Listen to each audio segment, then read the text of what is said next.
You have to be good enough on your worst day to beat your opponent on his best day. On the day he feels motivated and gets out of bed and wants to fight and he's raring to go and he's on the top of his game, and you feel the absolute opposite. You want to lay in bed. You don't want to move. You don't want to go anywhere, but you have to get up and have to fight this man. You have to be good enough to beat him anyway. You have to be that good. Don't hold on. If the written down, I'm on that. So I don't tell you what the flying.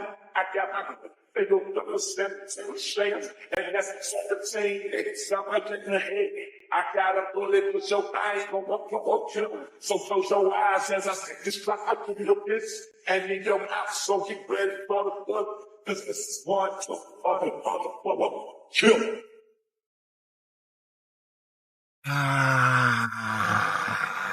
Sorry, that's just the sound of me being monumentally rich. Despite the fact they're trying to stop me from being monumentally rich. They're trying so hard to stop me being rich. Wait, what's that I can hear? Is that a DBS 770 that my brother's driving? Yeah, it must be. Oh, hello, Tristan. Jail, please.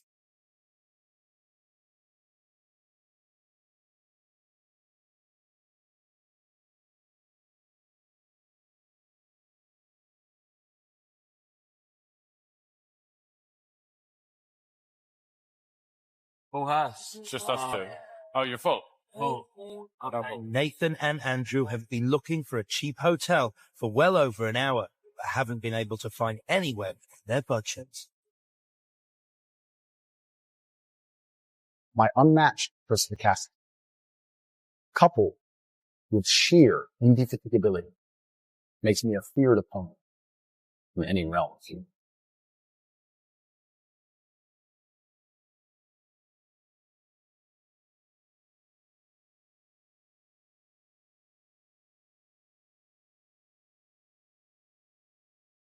Hello. Hi. You look really nice. Thank you. Let's do two kisses. 1, 2. Very nice to meet you. What's Very your nice to name? meet you. Andrew Tate. What's your name? Andrew. Nice to meet you. My ankles. How did you get here today? I flew in. Flew in. Different? Something different? Yeah. Up in the jet. You're in on a jet. Who is this guy?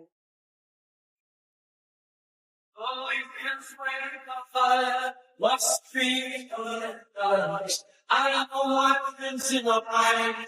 What are we if you get out there, one behind us, it's for the British. This all is my field of like it is. I feel it's every this area of space. I know that Anyone who knows me will tell you, if I'm awake, I'm working. The second I wake up, I'm on my laptop till the second I go to sleep. First thing I do when I wake up is check my phone. I only enjoy work. I like to work. I like to feel proud of myself. I don't want to be happy. I want to feel proud of myself. Tristan, back me up. Have I ever said I need a day where I just need a day off? You ever heard me say I need a day off? No. Ever.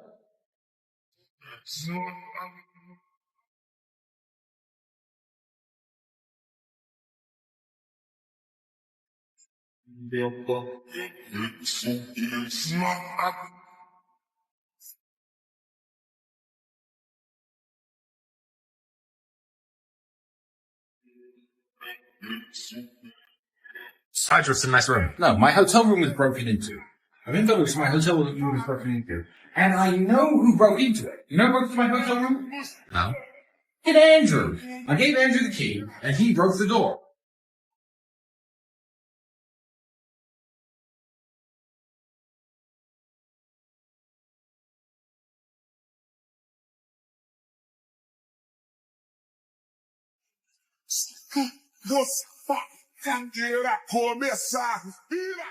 I'm only passionate about things that massively improve my life if I win my current battle against the Matrix. Once I crack the Matrix and destroy it, I will become the most powerful man on earth. Relevance to achieve interviews and get views they would never normally get to spread hateful propaganda. If you can't afford me, you're going to have to go back to just lying about me without speaking. Because God knows the truth. I know the truth. Most of the world knows the truth. And I genuinely believe that Allah is the best of planners. And whatever happens to me, regardless of whether I am martyred, regardless of whether they put a bullet in my brain, I know what I have done is good for the world, and the things I will do will continue to be good for the world.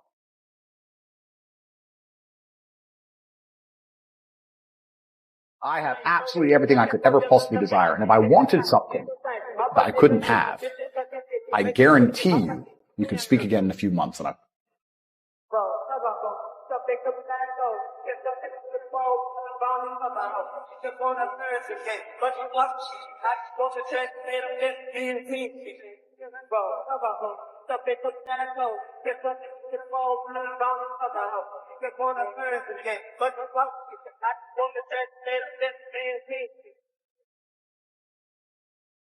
legends have always been forged in fire. You little dorks at home don't understand that every single man you can name from history was born from pain, born from fire, born from doing the things other men can't do. Respect is on the other side of fear. You're afraid. I'm not. That's why I'm different. I am built fucking different.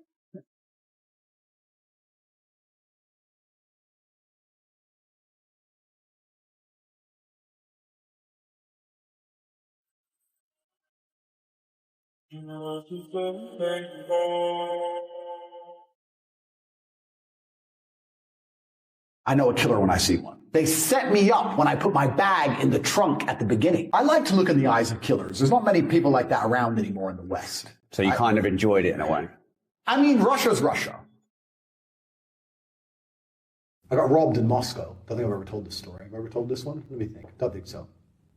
I got robbed in Moscow. So When was it? What happened? And I like Russia, and I like Russians, but this is the first time I went to Moscow. 3 years ago, 4 years ago. So, do I tell this story? Yeah, all right. Everything starts with women, doesn't it? Man, they're such an attack vector. So I'm talking to this chick on Instagram. Blah, blah, blah. I'm ignoring her. She keeps messaging me all the time.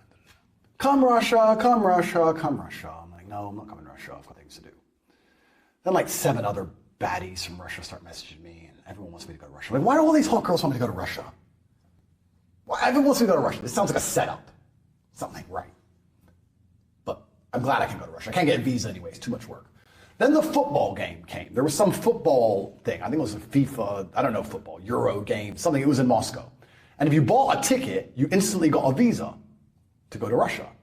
So I was like, this is the easiest a visa's ever going to be. Do I go? And then I looked up and I found a game. I think it was like Poland versus Korea or something. It was like €6, this ticket to this game. It was like a €6 Russian visa with no work. Okay, but I'm going to be on my game because I don't trust this. They're after me, the agents. So I buy this ticket. I get my visa. I fly to Moscow. I've booked the Kopinski in advance, the Kopinski hotel, because I think if I stay in a 5-star hotel, I'll be okay. I land at the airport, I've got my bag, I go to walk out, guy in a yellow vest goes, taxi, taxi. I say, yep, taxi. I go to get in the taxi, and he starts walking towards the civilian car park. And this has happened to me a lot of times in Eastern Europe, happened to me in Moldova, even in Romania happens sometimes. People pretend to be taxis, but they're not taxis, and they try to take it to their car. And I'm like, no, I want an official taxi, not getting in your car. But I am a taxi. I was like, no. Been around, goodbye. Turned around, started walking back to the taxis. Him in his yellow vest runs up and goes, okay. And he points at this yellow car that said taxi, in the taxi rank, taxi. And he goes, says something to him in Russian, blah, blah, blah, blah. And he goes, okay, here's taxi, sir, taxi. Huge news, years in the making. My brand new book that my publishers refuse to publish, Money Matrix. Beat the money system and build generational wealth. Understand the 3 main ways that the banks productize you and make money from you. You'll be able to turn that system against itself, build generational wealth and multiple streams of recurring income. It's all at moneymatrix.cash. And if you're quick, the first few hundred registrants and buyers will receive many special bonuses from me. The brand new Money Maker Summit 3-day special event. Meet me at a champagne reception. Meet me at a multi-millionaire networking dinner. Go now, moneymatrix.cash. This is huge. Guy gets out, the taxi driver. Taxi driver gets out. He's like 6 foot, 130 kilo, Mongolian. Looks like a wrestler. Gets out. Zangief. Yeah, Zangief. Zangief gets out. And because this is how my mind works, I look at him up and down and go, could I take him? It'd be messy. I'll be all right, but it'd be messy. So he gets out, he opens the trunk, ushers for me to put my bag in the trunk, put my bag in the trunk, close the trunk, get in the back of the car. The car starts driving. down the motorway in Russia. And he has his phone as the meter, which is the first suspicious thing. And his phone is up there, and this number, Russian rubles, is going through the fucking roof. I'm like, how much is the Russian ruble? I don't even know. So I get my phone out, and I turn on the data, and I get my text message. Hi, data is 25 pounds a megabyte. And I'm like, all right, cool, whatever. How much is the Russian ruble? And I worked out that I've been in this car for 4 minutes, and I owe $600 in taxi. So there's no way that's the taxi fare. So we're driving down the highway at speed, and I'm like, brother, this is fake. This is a scam, bro. And this is the weirdest experience of my life. He totally ignored me. But what can you do? He's driving the car. And people don't ignore me when I talk. So this big man's driving the car, and I've tapped him on the shoulder saying, you're trying to rob me. I was like, bro, you're trying to rob me. Stop the car. And he's just like, just totally ignoring me, driving the car. So I'm like, what? I don't want to hit him, but I guess I kind of had to. So I shoved him so the car moved a bit and said, stop the fucking car. I'm not paying this. I don't have the money. I don't have the money. Bro, I've been around long enough. I know a killer when I see one. And he turned around and looked me dead in the eye. This man's killed someone, I swear to God. Because I have that look, so I know when I see it. Takes someone to know one. He looks me dead in the eye, looks back, gets the phone, dials a number, hands me the phone. Because you guess he doesn't speak English. I hit the phone and say, hello? It's the first guy who tried to take me to the car. He goes, you wanted a taxi. I was like, bro, I don't even have this money on me. So I don't know what you expect to happen, because I don't have this money on me. He goes, you wanted a taxi, pay the fare. I said, bro, I can't pay it. I don't have it. Tell him to stop at the nearest gas station. I'll give him the money I have on me, and I'll get a real taxi. Hung up. Didn't even answer me, just hung up on me. So I go, what can I do here? If I hit this guy, I guess the car crashes. This other guy isn't answering. They want money I no longer have. So I tapped the guy and I said, okay, I'll pay it. Call your friend again. Call your friend. Get to the phone again. I was like, listen, I think I had like $4,000 on me. I said, look, I have $500 is all I have. I'll pay the $500 when we get to the end, if you let me out. The guy goes, no, you paid the meter. Hung up again. I was like, you fucking cunt. Like, you unbelievable. So I thought it'd be smart. So I emailed, because my phone call wasn't working, so I emailed the Kopinski and said, I'm having a problem with the taxi. Can someone be waiting for me outside the Kopinski hotel? It's urgent, please. I emailed their info@kopinski.russia as a complete random. And I thought they'd never reply in time. They replied instantly, within 20 seconds. Yes, sir, someone will be waiting for you, no problem. So I was like, thank God they replied to that fast. Great. The concierge can argue, the taxi driver, work all this out. So now I'm just relaxing. I'm kind of chill a bit. And I just had to prod the guy. I was like, do you speak English then? Totally ignored me. I was like, you're friendly. So I'm just talking shit. So anyway, we pull up at the hotel. I'm all confident, right? Guy's gonna be outside. I pull up at the hotel. Nobody's outside. Nobody. No concierge, nothing. So I said to the guy, I go to get out the car. I get out the car. The guy then gets out the car, comes, and he stands face to face with me like a boxing stare-off. And shows me the phone of how much I owe him. I don't even know what it is in rubles, 3,000 American dollars, something ridiculous. I said, bro, I don't have it. He looks at me like he's going to murder me. I don't have it. I said, I have $500, that's all I have. He goes, okay. Using my ninja fingers, my hands, I reach in my pocket and I ninja off like 500s. Because I've got a pile of money like this. So I'm like, I give it to him. And then the takes the money, and I'm standing at the back of the car, waiting for him to open the trunk, gets in the car, and starts driving down the road. I'm like, bro, my bag. He stops like 5 meters later and goes, the rest of the money. He knew. They set me up when I put my bag in the trunk at the beginning. And my bag's got my laptop, all my clothes, everything, which is worth thousands and thousands of dollars. Now, if you ever get in a taxi, don't put your bag in the boot. It was a setup. I was like, call your friend. So he calls his friend. I said, listen, I've already given him $500. It's very clever what you did with the bag. It's like, the guy from the Kopinski is about to come out now. I can't give you more than this. We have to come up to something sensible. Said, I can go to a cash point and try and get some more money, but I need my bag. And he goes, okay, 500 more. I said, fine. Hung up the phone. Instantly peeled off 500, didn't bother going to a cash point. And then guy gets back out the car, And me and him have a Mexican standoff at the back of the car. He opens up the boot. He grabs my bag. I've got the money. And we kind of swap them.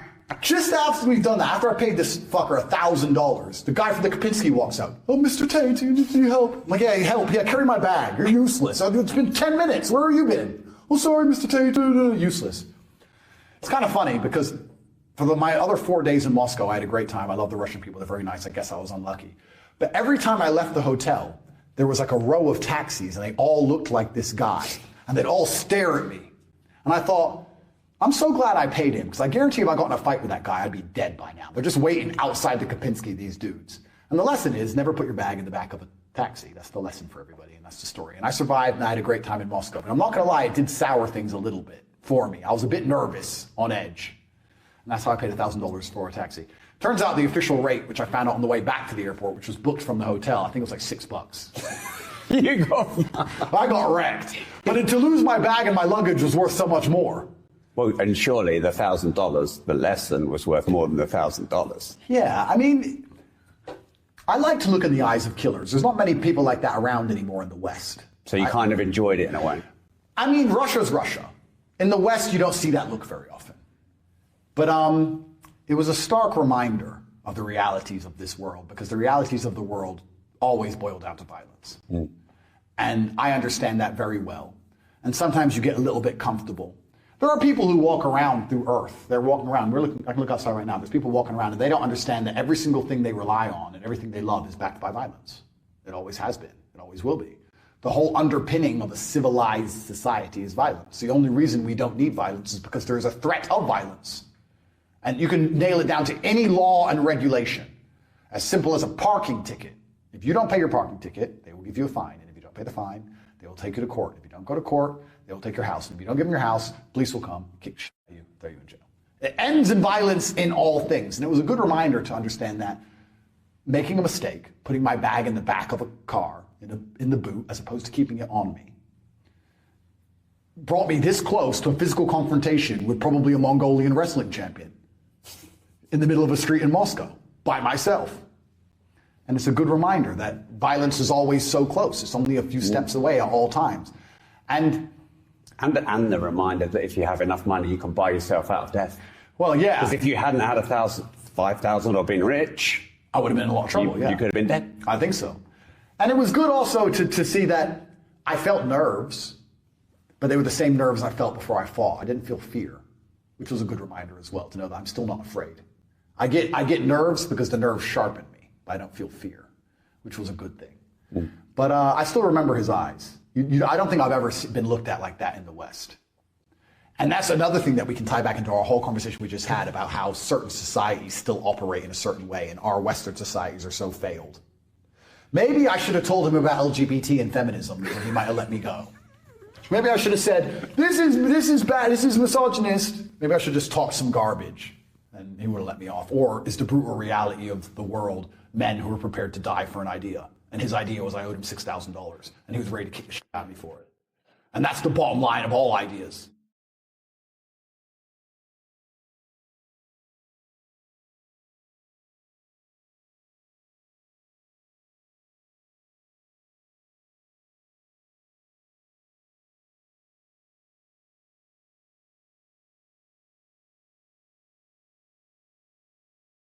Yeah, there's a very strange sense of terror that comes from knowing exactly what's going to happen to you.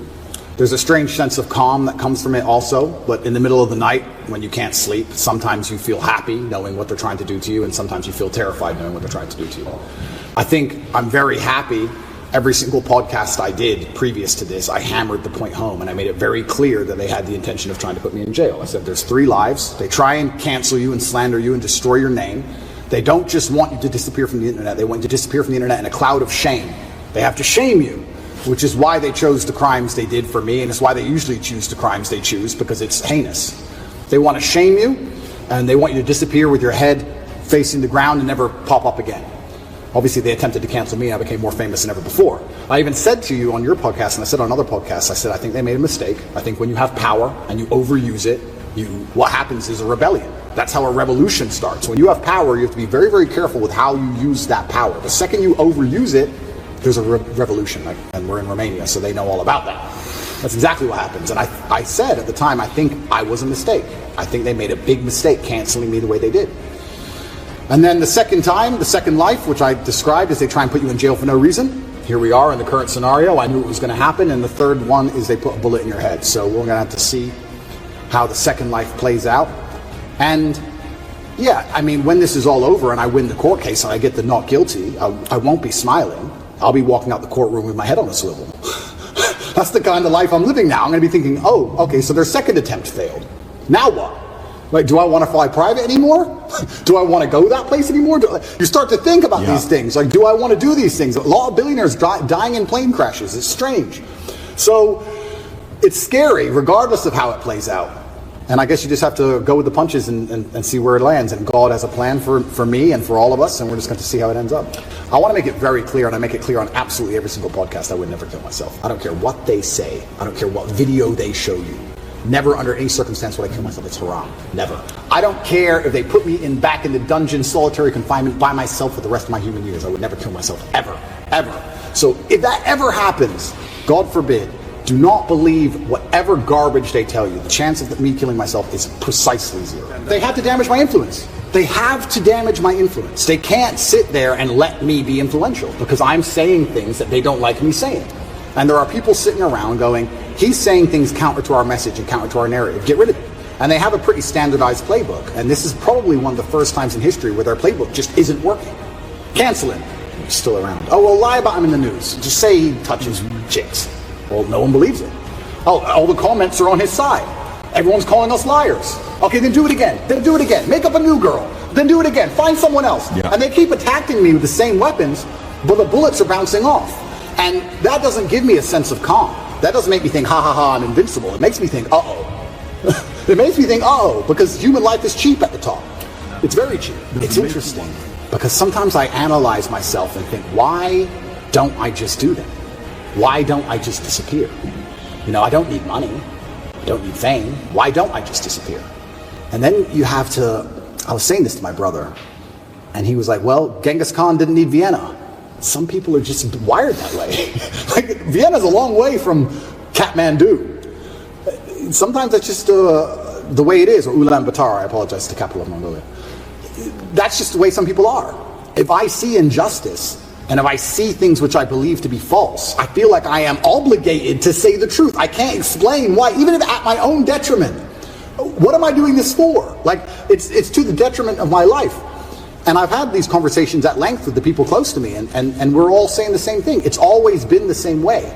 Humanity's always been the same way. There's been a select, small, few good men up against evil, and evil always outnumbers you. Evil always has more money than you. They always have more power and more influence than you. If you play any video game, when you get to the end boss, he always has more life than you. He always has more hit points, but you're the good guy.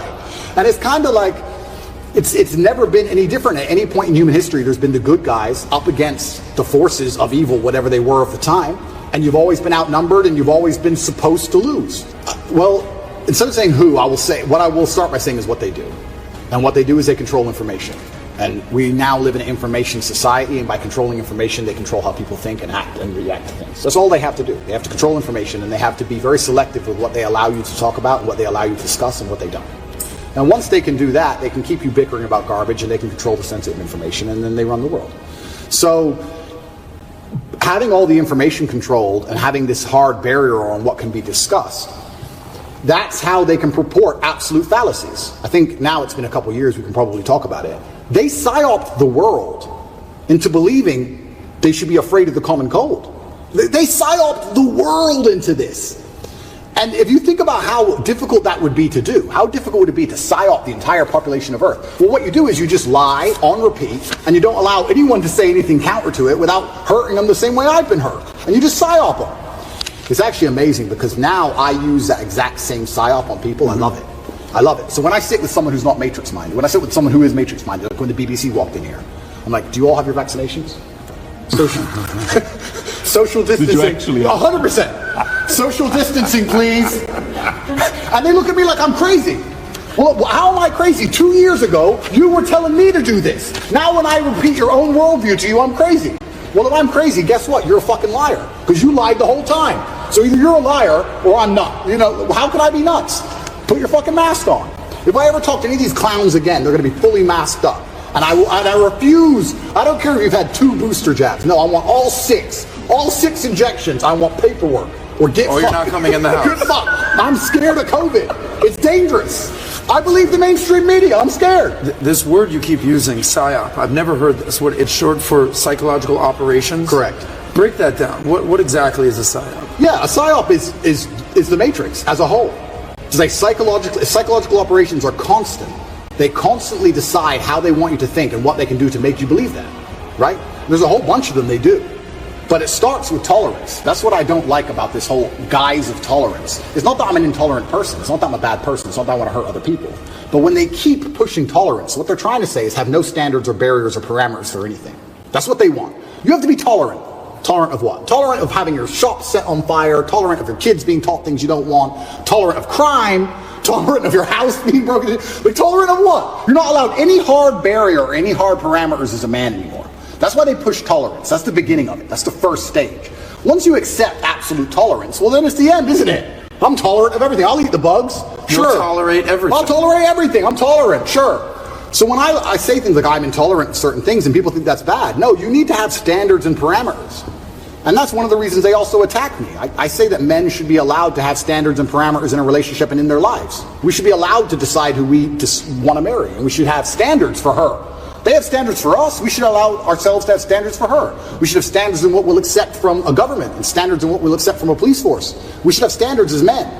But they're trying to erode all of that, because once that's gone, then your brain is completely empty. And then once your brain's empty, they can just plug in the slave program, and then it's over, right? You're a tolerant person. You're a tolerant person. Good. You're a good slave. Slaves are exceptionally tolerant. They're good for different things, man. But they both have the same basic worldviews, the same basic what's the word I'm looking for? Propaganda. They're trying to hypnotize you in the same way, right? And it's all done on purpose. I think we've discussed this before, and we'll discuss it certainly a bit later, but they're trying to destroy the masculine imperative to prevent revolution. So it's all kind of the same. There's certain things I respect about each country. But it was good to certainly at a young age move around a bit as well. It allowed me to never, ever really settle in a school and make a bunch of good friends or anything like that. So I always understood, even from a young age, how to make people like me quickly, and also how unimportant the relationships with those people were, right? I wasn't a kid who's like, oh, I'm going to miss my best friend. I was like, okay, you were my best friend for 2 years. Peace. I'm out. I was like that. So that's probably another reason why me and my brother are so close. So yeah, it was a good upbringing. I can't have nothing bad to say about it. I was just raised by the OG. My dad was a G. Big, black, chess master, huge, drinking, gambling, pimping. Like, he's just out here. He was just that guy, right? So he was like that to the end. So he was a hero. Yeah. So chess, I mean, obviously my father was a chess master, right? So I had to learn the game. He sat me down. I spent a lot of time learning it. And to this day, I have massive respect for chess. So much respect for the game. It's so much harder at that world level than people can even fathom. Unless you even play the game, you can't even anticipate how good these people are at the game. They're effectively computers. I don't think you can even be good at chess at that level without having something a little bit wrong with you. You got to be on the spectrum somewhere. Do you know what I mean? Because it's crazy how good these guys are. But yeah, chess is an amazing thing. I still play chess every day. I'm not world level or anything. I'm around 1750, 1800 elo. If anyone knows chess, that's what I am. But yeah, would that be considered better than average? Certainly better than average. Yeah. You know, the average player, let's say, is around 1,000 or something. Okay. But my dad was 2,400. Okay. 2,500. Damn. So yeah. So I'll give you an example. My dad could beat me without looking at the board. So my dad would be in the kitchen, fucking around the kitchen, cooking dinner. I'd be in front of a chessboard in the living room, and I'd say E4. He'd say C6. Knight F3, Knight C3. God and damn. boom, and he'd smoke me without looking at the board. That's how good the best. It's insanity. Yeah. But I do think it's a good basis for life. There's certainly a lot of lessons in chess. There's certainly a lot you can attribute to chess from everyday life to the chessboard.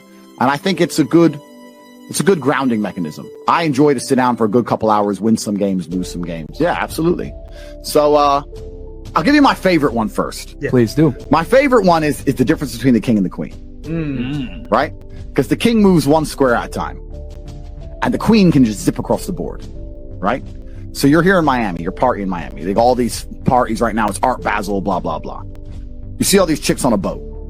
For the man to get on that boat, it's one square at a time, right? He has to get a good job. He has to get his taxes right. He has to find a way to leverage credit. He has to meet the guy who sells the boats. He has to go through all this shit stage by stage by stage to finally pull off being on that yacht and having that yacht at the age of 56. A chick, what does she need? Lip fillers? Boom. Zip. On. She gets straight on. That's the difference between the king and the queen. But although the king is slower than the queen, he's the most important piece, right? The king can't die. The queen can die. The queen, sometimes you can be looking at a position and go, this is fucked up. The only way out of this is to sacrifice that bitch. Sometimes you can do it. I'll tell you a very quick story. This is a story I've never told before. When I was, how old was I? 23? When I was 23, I was dating a ballerina. She was the prima ballerina of the Cambridge Ballet School in England. And I had no money. I was a fighter, but I was coming up. I didn't really have any money. And she lived far away, like an hour and a half away, but she used to come see me, and we were good for like a year and a half. I loved this girl. Yeah. And she finished ballet school. She started dancing in clubs in London. She couldn't get any ballet work. Surprise, surprise. Who fucking wants ballet work, right? So she ends up doing like dancing and not stripping, but like dancing in the club, you know. So now she's around all the London money every day. She's out dancing all the time. She's up late every night. She doesn't want to drive an hour and a half to come see me. None of this shit. So we're kind of falling apart a little bit. And she ended up talking to someone famous, David Hay. I don't know who he is. He's a boxer. So David Hay starts texting this bitch, right? Back and forth to the. So anyway, when I finally saw her again, she was like, we had an argument. She's like, well, you know what? You think you're a fighter? This guy, that guy, this guy, that guy. I'm like, look, if you're going to go fuck idiots, at least do it for money.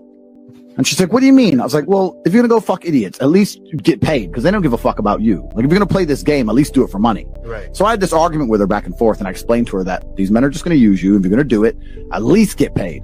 And when she left the house, Tristan said, why are you telling her to fuck other dudes? I'm like, no, I'm just understanding that in my chess position, I've lost this game. Right. The game is done now. Just sooner or later, she's out. All we do is argue. She's in the club every night. I'm just trying to say, before she leaves, maybe I can get a little bit of money. Yeah. Yeah. That's the queen sacrifice, right? Right. We broke up 3 months later. I don't know if she fucked him or not, or who she fucked. I don't know. I never spoke to her since. But that's kind of the analogy you have to be able to apply to life. Sometimes chicks gotta go. Yeah. Sometimes they have to go to save the king. And too many dudes, most of the time, men truly lose at life is because they've attached themselves to a queen and they won't let her up. They won't sacrifice her. No matter what. I promised I'm going to stick by you. Our marriage vows, no matter what. And they just stay on that sinking ship till she eventually leaves his ass. Even worse, what most queens do, I don't want to use queens, what most women do nowadays, especially in the West, I see women getting their men in trouble all the time. You know how many times I've seen chicks starting fights for their dude to have to mop up? My man's gonna and the man's like, oh, fucking shut up, man. There's 4 of them. Yep. Do you know what I mean? Like, even if he's a big dude, he's like, I don't really need this now today. You know what I'm saying? Man, another story. I have so many stories in my life. My life's been cool. Back around the same time, I'm 22, 23 years old, kickboxer. I was British champion. I wasn't world champion at the time. It was 4 a.m. The club just ended. I was in a chicken and chip shop. It's an English thing. They sell like fries and fried chicken and they're open 24 hours. Like, yeah, something like that. And there's a long line.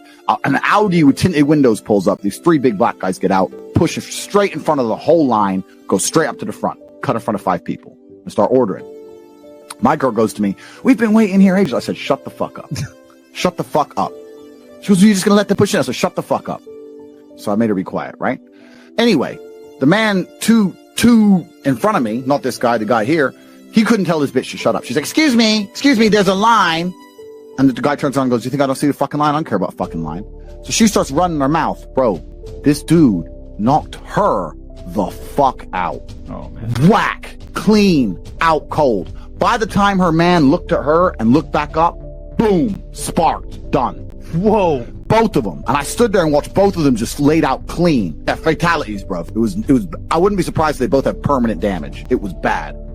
The 3 dudes who ordered the chicken and chips didn't even take their food. They started laughing, walked back out, got in the car. And I turned around and said to my girl, you see, some people are just ready to fucking go to jail. Some people are ready to kill people over fucking nothing. You want me to fight? Oh yeah, I can fight, but what am I fighting these 3 dudes for? What, fries? Yeah. What, fries and a 10-minute delay?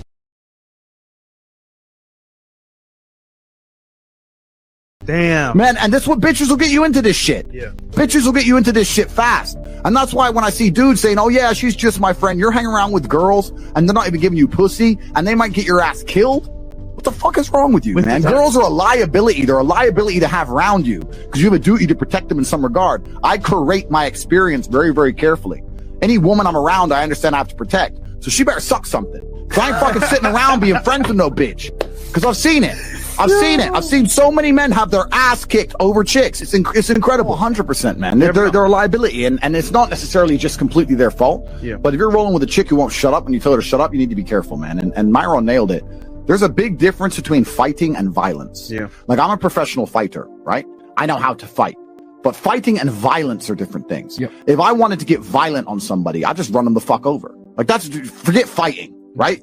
If somebody who hurt my family was on the sidewalk, I'm not going to get out and fight the guy. I'm just going to just run him over my fucking truck. We'll talk about violence. Because if you rely on the government for food stamps, then you can't argue with the government, can you? So that's what they want. So anyone who believes in the Matrix and believes in media and believes in the lies they're told, anyone who sits there and goes, that's true, that it's literally designed to make you broke. That's why it's all a scam.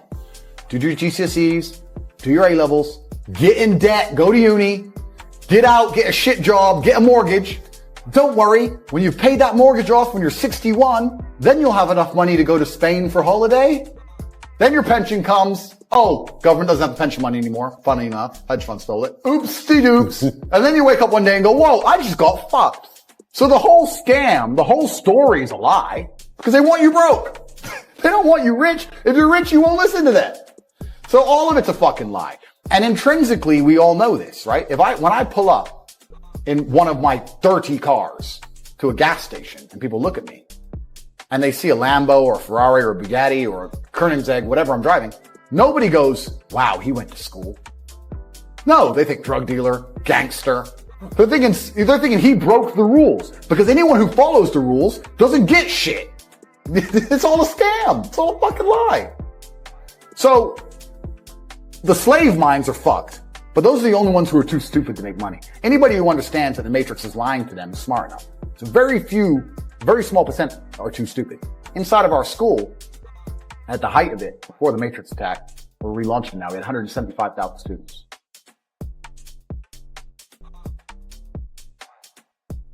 Wow. We had 175,000 students. Maybe 2,000 we kicked out for being too stupid. It's step by step. Do this, do that, do this, and don't be lazy. Fuck. It's not that hard, right?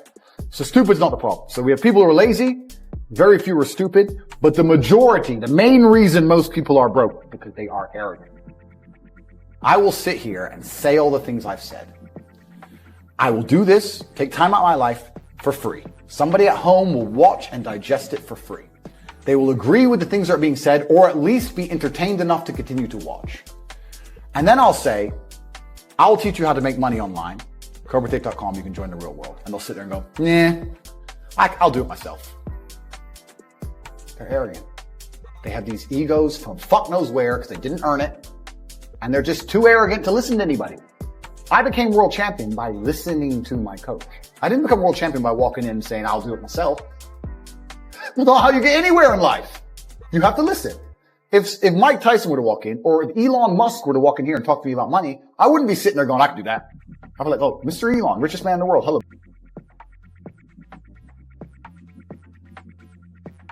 Very nice to meet you. Please, even though I already understand I don't want to launch a car brand or put rockets in space, please, you must know some things I don't know. How do you deal with the currency fluctuations? Does inflation impact how much it costs for you to send a rocket into space? Like, I'd ask him something that's useful, right? But some people are so brutally arrogant that they'll sit here and they'll listen to all the things I said, and they'll agree that I'm intelligent, they'll agree I'm massively successful, but they'll sit there and go, yeah, but you know what? I'll do it myself. I don't want to join that school.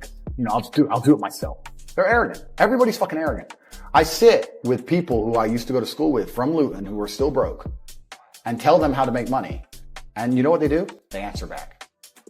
Yeah, but it's not that simple because, the wife gets the kid, and you know what? And I don't like to do things that way. The way I like to work. The way you like to work is why you're fucking broke. So what the fuck are you talking about? You just sat here and wasted 10 minutes of my time. I told you how to take your business of painting and decorating or whatever the fuck you're doing and make a serious amount of money, and now you're telling me the way you like to work? Then stay fucking broke. The fuck you want me to do? What level of arrogance? But this is people. They'll sit with a multimillionaire and tell you their view. Oh, I think that know when you're out qualified and accept it and learn. So we all do. I can't play piano for shit. The piano teacher walked in here and said, this is what you do. And I said, well, I like to move my hands this way. What kind of dumbass? But this is the arrogance people operate under. So I'd say 20% of people are lazy, 20 to 25%. A large portion of the world are not lazy. They're actually working exceptionally hard, but they're doing the wrong thing. 5% of people are too stupid. So say 25%, 5% is 30%. But 70% of people are brutally arrogant, and this is why they are poor. That's the truth. Good question. I've talked about this already. It was an unorthodox strategy. I've talked about it at length, so I won't give the whole story because it's too long. But I identified a gap. I identified a market. I approached the scenario and the situation extremely professionally. And I worked exceptionally hard. I made my first $1 million. So my first millions came from owning a webcam studio. So I saw a little advertisement in the corner of a webpage saying, talk to live girls now. I've never been a porn guy. I'm not interested in that shit. But I was like, that's interesting. I know some girls who need some money. Boom, boom, boom. I put together this apparatus, extremely professional. No fucking sexual misconduct. No Dan Bilzerian. No threesomes. Nothing. Very professional. Very professional outfit. And I used all my business knowledge, all my life knowledge, and I applied it. I worked 22-hour days, I would say. I got to the point where I was so tired. I said, you know what? Give me 20 minutes. And if I could hear the alarm go off, I'd get up. Sometimes I just slept clean through it and I slept an hour or two. For months and months and months, and I built an empire. I built an insanely large empire at one point. I'm completely out of that business now, but how did I do it? As in, did you sell it? I didn't sell it. I just closed it all down. I moved on. I started making a bunch of money and I found other opportunities. But how did I get that opportunity? Perspicacity. First thing I said, pay attention. I paid attention. I looked at the girl. I'll give you the coffee shop example. This is what I did. I clicked on that advert. I saw the girl sitting there, miserable, waiting for a customer. I thought nobody's going to buy from an unhappy bitch. The men who are paying her are trying to escape an unhappy life, or they wouldn't be doing this shit. So when I got my girls online, smile. Happy girls get paid. That was the token. That was the slogan. Happy girls get rich. Joking. Ha ha ha. Who's you going to pay? You're going to pay the girls like, yeah, having a blast. So I paid attention to the competition. I saw an opportunity just like the coffee shop. For all the things they did wrong. The room was messy. Camera quality was shit. There's the basic stuff. The way the girl acted and interacted. All that stuff. And I applied it all by paying attention countless hours watching everybody else, finding the way to do it better. So I put the coffee shop and I did it better. So I was absolutely not perspicacious, and that's how you make money. And I did it with that, but I could have done it with anything. And now I do it with everything. The story of me sending a text message via my network and having a coffee shop is a true story. I've been in there maybe twice. I can't even go. And I have mechanisms in place to make sure I'm not robbed too badly, because unfortunately a little bit of cash goes missing. But everything's in place and it makes me money. I don't think I've even drunk my own coffee. So I put together a list.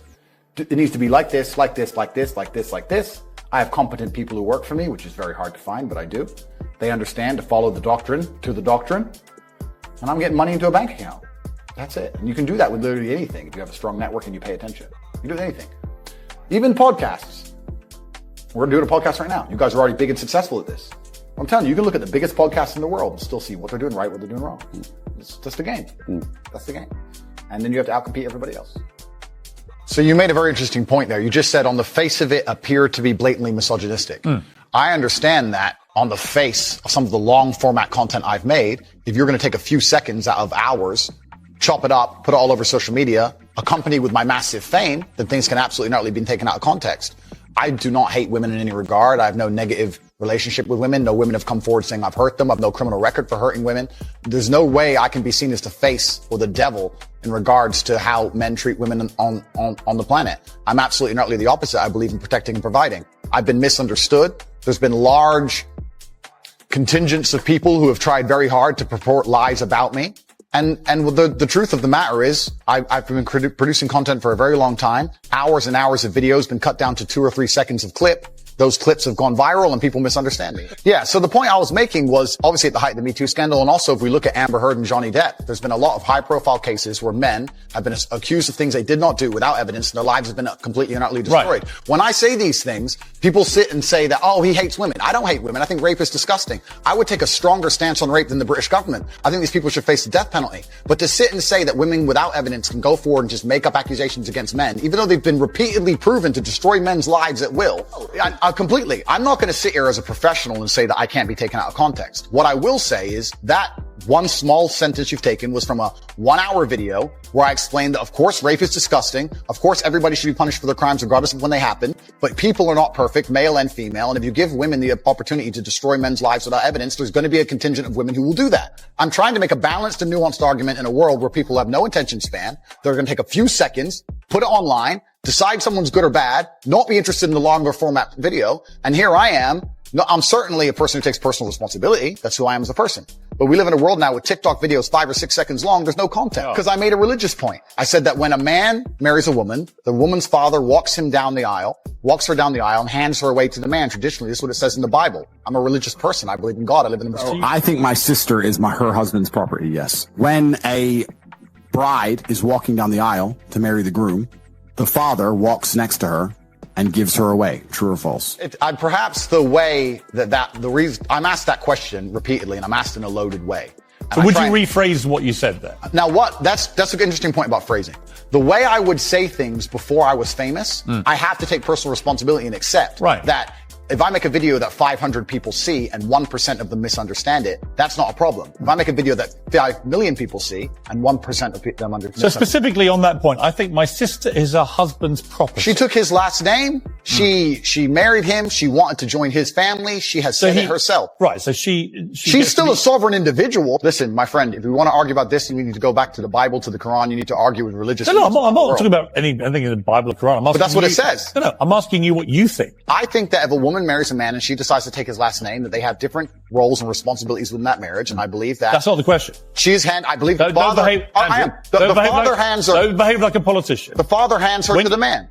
Right, but don't be a politician, because I think you're a straight talker, right? You keep telling me you're a straight talker. I think my sister is her husband's property. Do you regret saying it like that? I understand that with my newfound fame, perhaps it could be phrased differently. However, I still believe that a woman is given to the man in marriage. That's what I believe. Yeah, but that's the way that people ask me the question. People say to me, they ask the question. Hang on, you can't blame people for asking you questions. Surely, if you want to be accountable for what you've said, you've got to own your responses, not blame the question. I own the response. It's like me asking you a question now and you say something and then say, well, actually, I blame you for asking. I understand, Piers, I understand. I believe the woman is given to the man. I believe she's given away by the father. I believe she belongs to the man. So fundamentally, you do believe that a woman becomes a man's property at marriage. I believe she belongs to the man in marriage, correct. Right. Then let me make it very, very clear to the camera. I believe a woman is given to the man in marriage. I believe that. I also believe a man has a duty to protect and provide for her. I believe a man should lay down his life if something happens or his wife's life is threatened. I believe that women and children first are on the lifeboats. But I believe that men. But a man doesn't own a woman. It's not. No. It's unless they literally buy them as a slave. Well, obviously, we're not talking about that. We're talking about religious, biblical marriage. We're talking about something else. I understand that very well, Piers. That's why people think you're a misogynist. Completely. I understand all of this very well, which is why when you're saying I was backtracking, I'm not. Do you have any regret, though, over the way you phrase this stuff?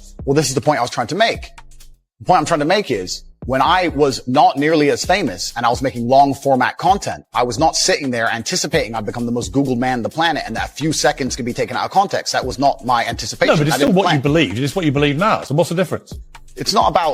You're asking me, you're saying that young people who are impressionable. If you said to me, look, Piers, honestly, I've had time to think about this and I wish I hadn't said it. I don't believe that. That's one thing. Actually, you've said the opposite. You said, actually, that's what I think, yeah. I think that it doesn't really matter whether you recorded it when you're famous or not famous. It's what you actually believe, right? I believe that a man has a duty to protect and provide for a woman. I believe that a woman's father gives her away to the man. That's what I believe, and that's in my marriage. That's the circumstance I'm going to live under. If people want to live in a different scenario, that's completely theirs. Their prerogative. You went on to say about authority over women. If I have a responsibility over her, I must have a degree of authority. Yeah. For the same reason, if I have responsibility over and people are going to use their mind, it's an example, an analogy. Responsibility over a child, I have to have some authority. Yeah. So you believe as part of your ownership or your property of the woman, you have authority over her. No, I believe if you have That's what you said. I believe if you have responsibility over something, you have to have a degree of authority or you can't be responsible. Yeah, but authority means, again, that you're the boss. The point I'm making, if you'll please let me finish at this point. The point I was trying to make was talking about the safety of a woman. She was walking alone at night. And I was saying, well, I wouldn't let my woman walk alone at night. And they said, well, you're not in charge of her. You don't get to decide what she does. I said, I understand, but if I'm responsible for her safety and I'm the person who's burdened with making sure she is safe, I have to have the authority to say, don't put yourself in unsafe situations. The two things are linked. Well, you don't have authority. You have you can absolutely have the right to say to the woman you're with, I don't think you should, but ultimately... If she decides, then I can't force her. Right, so authority implies that you have the ability to control someone. No, authority implies that I have the moral right to sit and say that that's an irresponsible thing to do and I'm responsible for That's not what authority is. Well, I'm not gonna, if you think I'm gonna lock somebody up in their room, is that what you're implying? No, I don't think you know what authority means. I know what it means. I'm saying that if This is a different description of what authority If I have responsibility for her safety, then I have to have the authority to tell her not to do unsafe. Yeah, but authority means that you have some form of control over this woman. I think what you're trying to I'm only trying to get to what you think. Honestly, I am. I come with no agenda here at all. I understand. And I'm explaining very, very clearly. If I have responsibility over said subject, I have to have authority over it. So let me say you have children, right? Right. You have responsibility for them. No, I have legal authority over my children. That is very different to having legal authority over my wife or my female partner. Completely. But the point I'm trying to make. So you accept that? I accept that you used the analogy of responsibility for a child. My friend, these are actually really important things. They're important things, but you interrupt me every 5 seconds. So it's hard for me to actually explain my point. The point I'm making here is very simple. You have children and you're responsible for their safety. So you're going to have authority to say, don't go out at night, perhaps because you want them to be safe. I have legal authority. You have a legal authority. Yeah. Legal authority.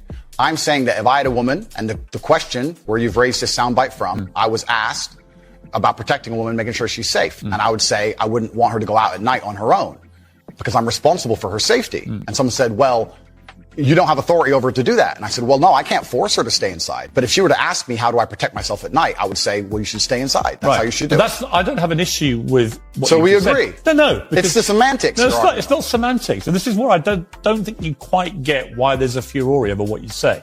With respect. Because the semantics point would be if we're saying the same thing in different ways. But we're not. I'm saying to you that when you say I have to have some authority over a woman, I say to you, you have no right to any authority over a woman. You do over a child if it's your child, because you are the legal appointed guardian of that child. Understood. You're not a legally appointed guardian or authority over your wife or female partner. Legally appointed, absolutely not. I agree. However, when it comes to things like personal responsibility or personal safety, men, largely by society, are accepted. We're the protectors and providers. We can sit here and pretend that in the world we live in, if me and my wife were walking down the street and men were to come up and try and attack us, I wouldn't be the one fighting. But we both know in reality I would. Right. I have a degree of responsibility to protect her. So if I have a degree of responsibility to protect her physically, then the point I'm trying to make is I will do my best to make sure she's never putting herself in unsafe situations. Do you wish you hadn't used the word authority? The authority is something that she would give to me. She would come to me and say, how can I make sure I'm as safe as possible? But I don't want to interrupt you. I just want to point out that's not what authority means. If someone gives, a person can give voluntary authority is not authority. No, but that's the point. It's not. Pierce. Andrew, it's not. Pierce, if a woman comes to me and says, I want you to keep me safe, she is handing me authority for her safety.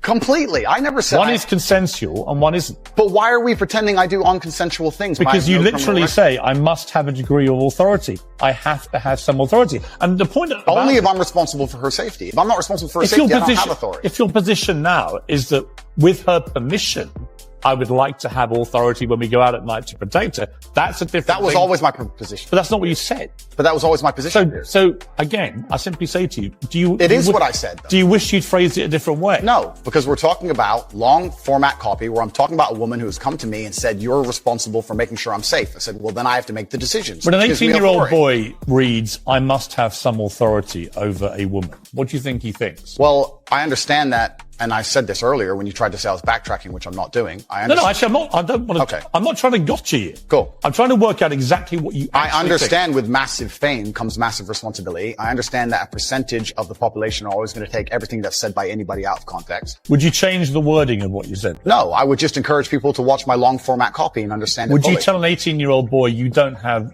authority over women. Absolutely. You would say that? Unless a woman comes to him and says, you're responsible for my safety, please make sure keep me safe. Like I see. woman Now says, that "Come to Andrew me." Tate, I can sign up to. Well, then we agree. Yeah, but I don't agree with what you said before. Because you're taking a soundbite from a 2-hour Yeah, but you haven't been conversation. taken out of context, because I read you the entire sentence. It's very. Well, you've ignored all the context around the sentence, my friend. You can't ignore a sentence that says, I must have a degree of authority. But you can when there's a 2-hour conversation where a woman is telling me if she makes me responsible for her safety, and me explaining, well, if I'm responsible for your safety, I have the authority to make decisions. So yes, you've ignored all the context. Do you respect women? Absolutely. Why wouldn't I?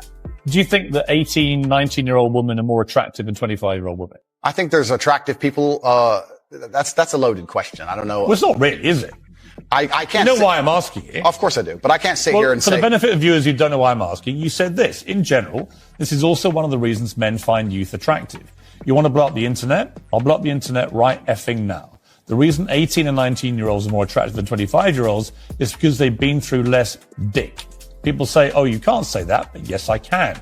A 19-year-old is more attractive than a 26-year-old woman, and I'll tell you why. Because that 26-year-old has talked to more guys, been to the club more times, been effed and dumped more times, more arguments, more mess, more for me to clean up. That is misogyny. Why?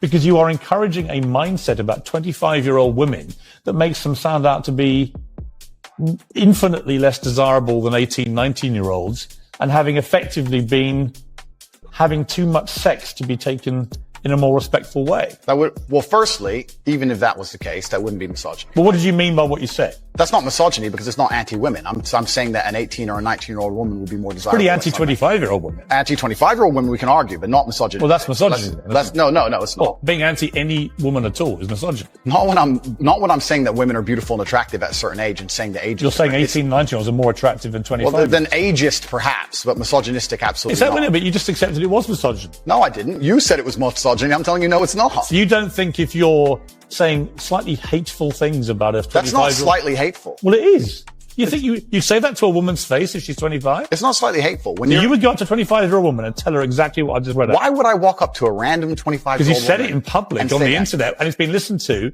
and watched by millions and millions of young, impressionable boys. Correct. There was a large panel. There was a conversation. There was hours long of conversation. There were feminists attacking men for toxic masculinity and attacking me and saying things. And I said things back which were going to antagonize But I think, which you've done yourself a bunch of times. I think a lot of allegations of toxic masculinity are not toxic. Correct. I do think that kind of sentence I just read out, that paragraph, is actually toxic.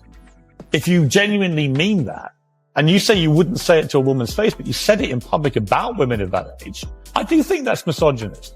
And I think you probably do too. I don't think it's misogynistic. I understand why it can be insulting. So you wouldn't say it to a woman's face? Well, it depends. You're making out like I'm walking around the street going up to random 25. Well, effectively, you're doing it to tens of millions of people online. There's no difference. Not at all. We're discussing a topic. We were discussing the ideal age of a man. Should young boys, right, in their teens, are you comfortable that they would have that mindset? Be honest. I think that young boys in their teens lack life experience. They lack nuance. And they need to be very, very careful what they're digesting online, whether it's my content or anybody else's, who protect and provide for the people close to them, are fantastic for the economy. And I'm certainly not the worst influence out here, Piers. You have Lil Nas twerking on the devil on music videos, which our children are digesting. You have, drill artists singing about stabbing people to death in the middle of a knife crime epidemic. You have rabid, psychopaths on whether the right or the left announcing violence on the other side. You have all these insanities in the world. And because I sit here and say, perhaps. Now you've laid it out and it offended you, I understand. I didn't say it offended. Okay, cool. I just read you the thing. You read things that you say they can be offensive and some people are offended. Well, some people definitely were offended. Absolutely. That's fine. And honestly, I think some of the things you said were genuinely offensive and misogynist. Okay, so they offended you. And like I said earlier. So they offended you, which is fine. I said they offended you, you interrupted me, and now you're saying they offended you, which is fine. But the point I'm trying to make is this. I'm not the devil. There are certainly worse people than me. And I don't disagree and they exist. with that. And I'm saying that my core tenets for the people who don't understand me are self-accountability, so I'm accountable for everything I've ever said. My core tenets are responsibility, so I'm responsible for everything I've said. My core tenets are traditional masculinity to a degree, which involves protecting and providing for women. And I'll make another point. Another point here that needs to be said. The number of women who have stood up and stuck up for me is ignored Thousands of women are making videos saying, I've met Andrew Tate, he's such a nice guy. I wish I had a man like Andrew Tate who felt responsible to protect and provide for me. You know what? I do belong to my husband. That's why I married him and I love him. We ignore the thousands of women who stood up and stood by me and said everything I said is true. And we're taking a very vocal minority who have taken things I've said and are pretending to be absolutely and utterly devastated by them for some reason. I'll see what your That's the first thing. Yeah, it is nothing to do with me. The fact that a 14-year-old girl took her life is truly sad. The world we live in today is the fact that something like that happened is almost mind-blowing to me. That's truly sad. I actually feel sad inside to see something like that. This fact that